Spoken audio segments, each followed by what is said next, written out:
편 119편 1절에서 24절 말씀입니다. 이 시간 함께 나눌 하나님 말씀은 시편 119편 1절에서 24절 말씀입니다. 시편 119편 1절에서 24절 말씀. 조금 길지만 함께 봉독하겠습니다. 행위가 온전하여 여호와의 율법을 따라 행하는 자들은 복이 있으며 여호와의 증거들을 지키고 전심으로 여호와를 구하는 자는 복이 있도다. 참으로 그들은 불의를 행하지 아니하고 주의 도를 행하는도다. 주께서 명령하사 주의 법도를 잘 지키게 하셨나이다. 내 길을 굳게 정하사 주의 율례를 지키게 하소서. 내가 주의 모든 계명에 주의할 때에는 부끄럽지 아니하리이다. 내가 주의 의로운 판단을 배울 때에는 정직한 마음으로 주께 감사하리이다. 내가 주의 율례들을 지키오리니 나를 아주 버리지 마옵소서. 청년이 무엇으로 그의 행실을 깨끗하게 하리이까? 주의 말씀만 지킬 따름이니이다. 내가 전심으로 주를 찾사오니 주의 계명에서 떠나지 말게 하소서. 내가 주께 범죄하지 아니하려 하여 주의 말씀을 내 마음에 두었나이다. 찬송을 받으실 주 여호와여, 주의 율례들을 내게 가르치소서. 주의 입의 모든 규례들을 나의 입술로 선포하였으며 내가 모든 재물을 즐거워함이 같이 주의 증거들의 도를 즐거워하였나이다. 내가 주의 법도들을 작은 소리로 읊조리며 주의 길들에 주의하며 주의 율례들을 즐거워하며 주의 말씀을 잊지 아니하리이다. 주의 종을 후대에 살게 하소서. 그리하시면 주의 말씀을 지키리이다. 내 눈을 열어서 주의 율법에서 놀라운 것을 보게 하소서. 나는 땅에서 나그네가 되었사오니 주의 계명들을 내게 숨기지 마소서. 주의 규례들을 항상 사모함으로 내 마음이 상하나이다. 교만하여 저주를 받으며 주의 계명들에게서 떠나는 자들을 주께서 꾸짖으셨나이다. 내가 주의 교훈들을 지켰사오니 비방과 멸시를 내게서 떠나게 하소서. 고관들도 앉아서 나를 비방하였사오나 주의 종은 주의 율례들을 작은 소리로 읊조렸나이다. 주의 증거들은 나의 즐거움이요 나의 충고자니이다. 아멘.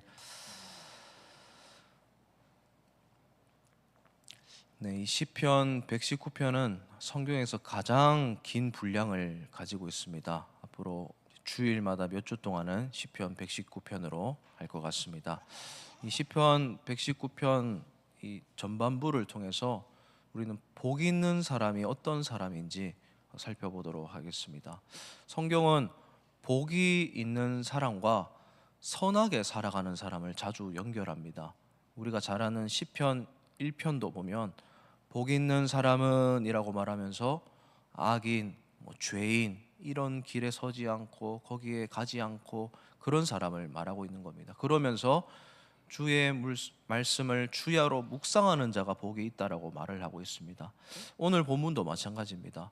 주의 말씀을 따라 살아가는 사람이 복이 있다라고 합니다. 그러니까 하나님의 복을 받는 사람은 하나님의 말씀대로 살아가도록 인도함을 받는 사람이라는 것입니다. 1절 말씀을 제가 한번 다시 읽어보겠습니다. 행위가 온전하여 여호와의 율법을 따라 행하는 자들은 복이 있도다. 아멘. 여기서는 복이 있도다라는 말이 뒤에 나왔는데 원어로 보면 이 뒤에 말이 가장 강조되고 있습니다. 아시레이, 이게 복이 있다라는 말인데 아시레이 그리고 행위가 온전하여 여호와의 율법을 따라 행하는 자 이렇게 되어 있다라는 겁니다. 그리고 여기서 행위가 온전하다라는 말은 흠이 없다라는 뜻입니다. 원래는 그러니까 단순히 죄를 짓지 않는 삶을 말하는 게 아니라 복이 있는 사람은 하나님 안에 거하는 사람을 말하는 것입니다. 하나님 안에 거하니까 다른 길로 가지 않는 겁니다. 정해진 길로만 가게 되는 겁니다. 여러분, 세상에는 많은 길이 있습니다. 많은 선택을 할 수가 있습니다. 그런데 다른 길은 옳은 길이 아닙니다. 그곳은 가지 말아야 될 길입니다. 그런데 하나님 안에 거할 때 주님이 말씀을 주시면 돌아가지 않을 수 있고 또 엉뚱한 곳으로 가지 않을 수 있고 주님이 정해지신 곳으로 말씀 따라 살아갈 수 있다라는 진리입니다. 사랑하는 우리 성도님 여러분, 이번 2025년 벌써 3월달 둘째 주입니다. 올 한해 말씀 안에 거하시고 하나님 안에 거하시고 복된 인생을 살아가는 우리 성도님들 되시기를 먼저 주님의 이름으로 진심으로 축복을 드립니다. 이 시편 119편은 총 176절로 되어 있습니다. 이게 계산된 숫자입니다. 히브리어가 알파벳이 22개가 있습니다. 우리로 치면 기역, 니은, 디귿, 이게 22개가 있다는 겁니다. 그런데 이 22개를 8개씩 하나하나 적어 놓은 게 이 시편 119편입니다. 그러니까 기역으로 시작하는 단어가 1절부터 8절까지 있고, 니은으로 시작하는 단어가 9절부터 16절까지 있고, 이런 식으로 적혀 있다라는 겁니다. 완벽하게 계산된 시라는 겁니다. 그리고 이 시편은 포로기 이후에 쓰여졌던 시로 추측이 되고 있습니다. 내용을 보면 그런 내용들이 많이 나옵니다. 그러니까 지금 이스라엘 백성들이 나라를 잃고 우리나라를 언제 회복할 수 있을까? 언제 다시 고향으로 돌아갈 수 있을까? 우리 공동체가 언제 다시 세워질까? 그것을 염원하며 소망하면서 이 시편을 기록했다라는 겁니다. 그러면서 말하는 게 바로 이 말씀입니다. 복 있는 사람이 누구인지 다시 기억해내더라는 겁니다. 하나님 말씀대로 살아가는 사람, 말씀 따라 살아가면서 흠이 없이 살아가는 사람, 그 사람이 복이 있다라고 말씀하고 있습니다. 사랑하는 성도님 여러분, 우리도 비슷하지 않습니까? 지금 나라가 얼마나 혼란스럽습니까?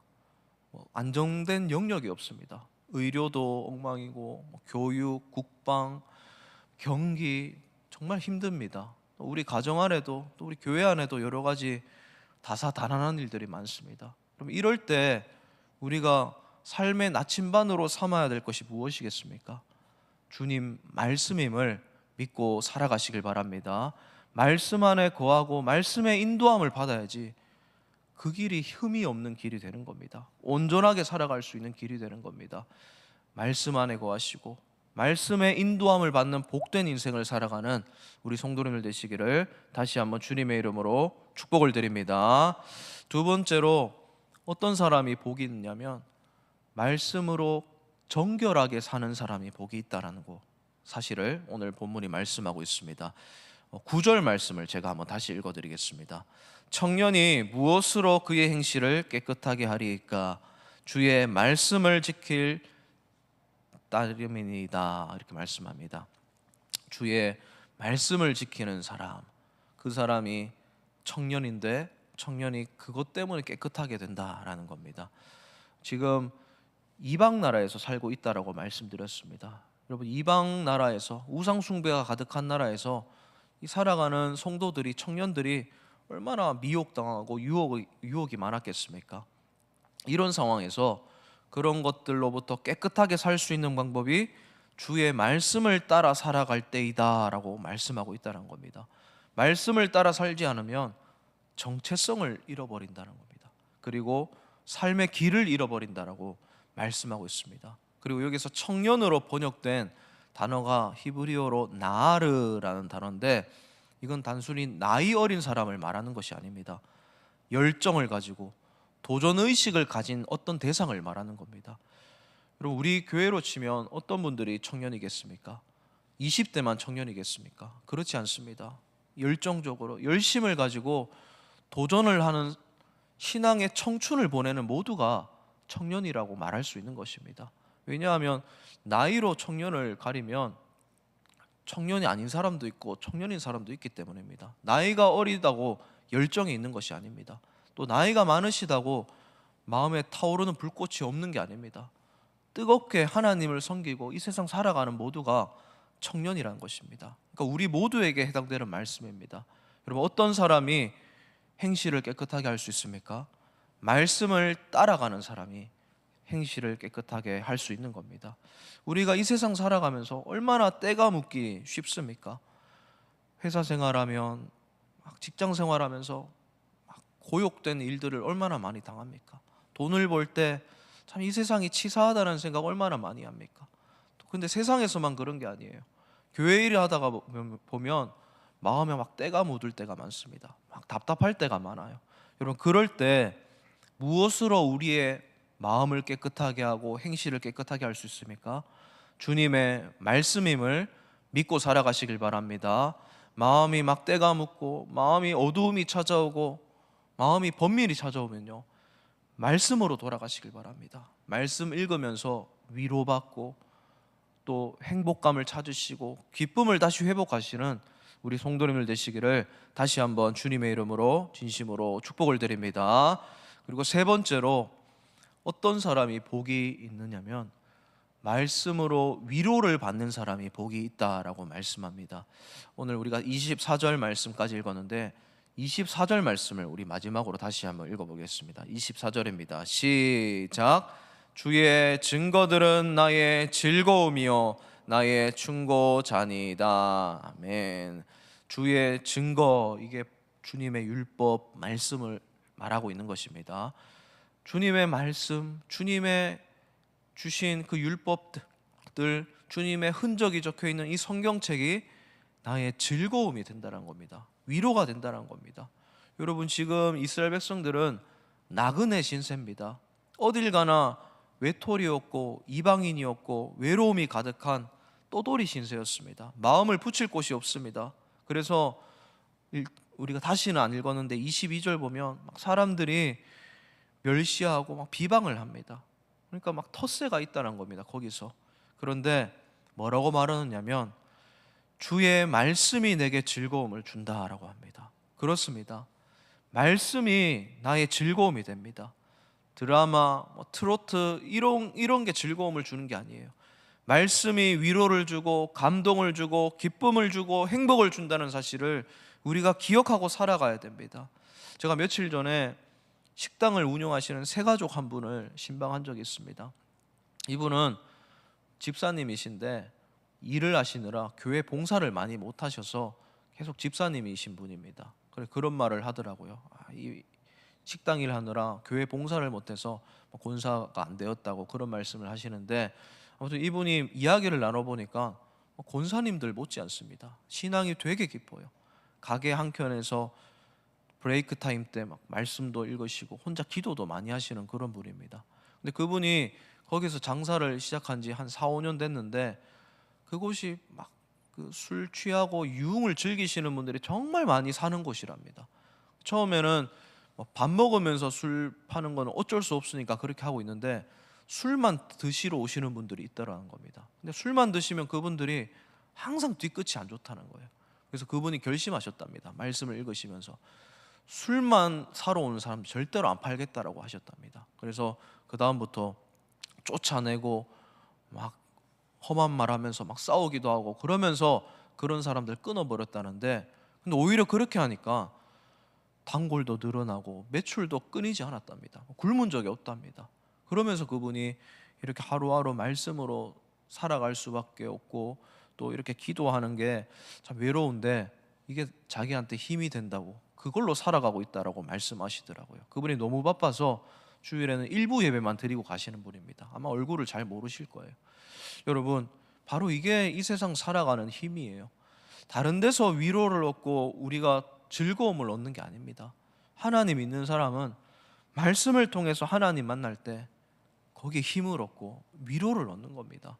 사람도 우리를 위로해 주지 못합니다. 돈도 우리를 위로해 주지 못해요.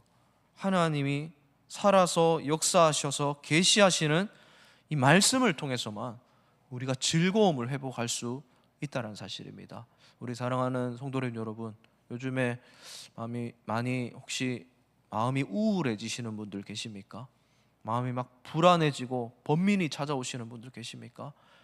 다른 곳을 통해서 위로를 얻으시지 마시고 하나님을 통해서, 말씀을 통해서 즐거움과 기쁨을 회복하는 우리 성도님들 되시기를 주님의 이름으로 진심으로 축복을 드립니다.